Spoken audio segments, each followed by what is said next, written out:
There's a little bit of a theme around today's weekly summary, which is kind of about stud dogs, because it's been a fairly quiet week in the schemes of things, but we're into the summer holidays, so generally people decide not to breed if it's going to clash, because they rather enjoy some sunshine and have a nice holiday and sort of prepare themselves for their next breeding. So scanning wise, it's been fairly quiet. Have scanned a Cocker Spaniel in pup with 7 and a Chihuahua in pup with 2. We've had a few misses, and I'm going to come on to one of those. But we've had a Labrador that's missed, a Keeshond that's missed, I'm probably saying that so wrong, and a Bulldog that missed with frozen AI. So they were quite disappointed because they've done all the progesterone testing, not with me, I wasn't involved with it, but the guy that did the frozen insemination did all the testing, and I think it was the last of what was available from that stud dog, so they were a little bit disappointed that she hadn't caught. However, they had mated her previously and she hadn't caught, so she's obviously just a bit more difficult than your average. But yeah, so let's crack on with the more slightly complex cases. So one of them was a Keeshond, which I've had some involvement with. I've scanned been to that breeder a few times, and she's had more misses than successes. With this girl, I did do her bloods, and she did her own AI, and I've handled the dog before, and he's like rampant. He's really he's pretty easy to collect from. Went to scan her numbers didn't do anything crazy. Went to scan her and she had missed. What I didn't realise was that her stud is now 8 years old. So I said to her, it's probably worth getting him semen tested, just because the older the stud dog, it's like a switch sometimes. They can be fully fertile, and they might show you, if they're used regularly, you might see the litter sizes decreasing over time, which is an indication that he's probably not as fertile as he used to be, or that if they're not used frequently, they go from having typical size litters to having none. So even though to look at, I think I said this before, at a macro level you can collect and it all looks fine, there's tons there, he's super keen, if the chain of semen production is breaking at a certain point, the concentration could still be really high and it all look really good, but it's not until you put it under a microscope that you can see that they've all got like curly tails, or the two-headed, or they've got a nodule on the back of their neck and they can't swim properly. So I think somebody else had used the dog and they were due to be scanned on Thursday. I did text her to ask whether that bitch had caught or not. I haven't heard back, so I presume probably hasn't. So I suggested that she gets in semen tested basically, and it might be the end of his stud career, which is a shame because he's all for it, he's all super keen. Also in regards to another stud, so I had an American Bulldog breeder. He had previously misted this bitch, and he was super keen to get her in pup, so he's gone beyond what most breeders do. So he actually blood tested her daily, because last time I started off the bloods and then he went somewhere else and she skyrocketed, and he went off to do the mating and she missed. So he said, no, I'm going to stick with you this time and we'll track her all the way through. And she didn't actually go up sky high. Her numbers weren't crazy.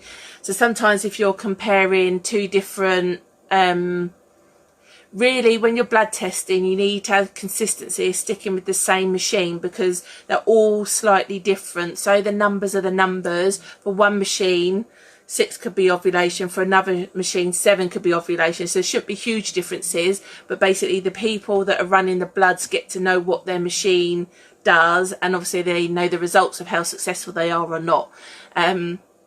So really, if you do blood tests, you should stick with the same person and carry it all the way through. Anyway, we did her bloods daily, which was amazing because she was just really good and really easy to be drawing bloods from her daily. They didn't do anything crazy. The stud dog actually came to him, so that's an unusual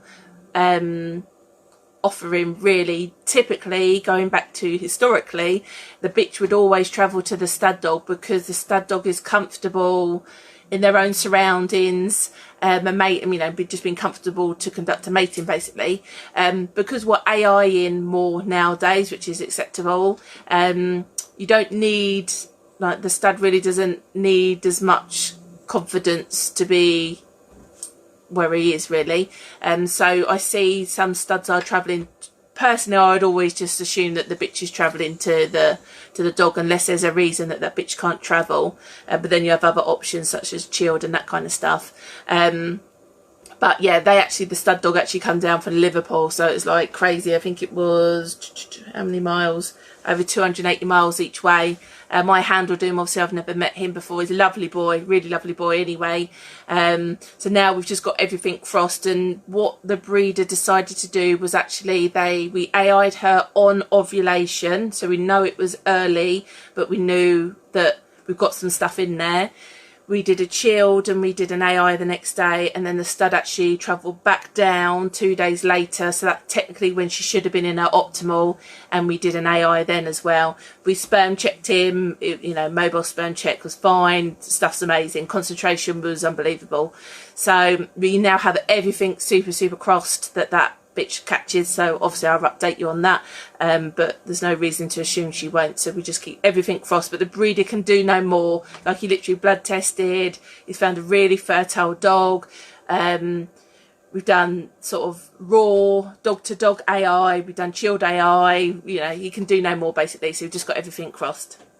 And then the final one, which is stud related again, was a Labrador. So I run the bloods. They're not local to me, so they sent the bloods in the post. I think it's the first time this lady, I don't know whether she's a first time breeder, but it's the first time she's done bloods, I believe. I had a score, she came out for a score of 4.03 nanograms, so she hadn't ovulated, but it was going over the weekend. I think she'd done the bloods on the Friday, I got them Saturday. So the problem with that would have been a retest in 3 days. Friday, Saturday, Sunday would have been test. She would have taken the bloods Monday, and I would have got them Tuesday. So I said to her, well, you either retest Monday or an educated guess you're mating, what did I say? Mating Tuesday straight Wednesday. Anyway, she just decided to go with the mating option. It's a local stud that if she has any difficult ones, I've handled for AI a few times. Anyway, when the bitch got there, she was totally anti. And it was all lastminute.com. So lucky enough, we agreed I would do an AI, and so that bitch has only had one AI, and we were slightly guessing her fertile window, and the lady texted me, I didn't scan, but the lady texted me to say, yep, she's in pup. I did ask how many out of interest, whether, you know, labs easily 8 to 10 in a litter, just out of interest, but she didn't know, so I'm assuming she's used her vets for scanning, and they're not too great at that stuff. Enough said. But yeah, so that's the summary of what I've had this week about the older stud dog that probably needs sperm testing. He just might have gone off the boil. The American Bulldog breeder that's done everything he needed to do and more, and a super amazing fertile stud dog as well, so fingers crossed for some success for him. And a Labrador where we kind of guesstimated the bloods, but the bitch is in pup as well. Generally Labradors have a nice optimal window anyway, better than most breeds to be fair. So that's it for this week. That's my summary. If you've got any questions, fire them up below. Even after I finish the live, I'll still come round and answer them. I'll be back next week, but if you want to watch any previous ones, then go to my website, which is caninefamilyplanner.com/blog, and you'll see all the archive videos onto there. Otherwise, I'll see you next week. Bye.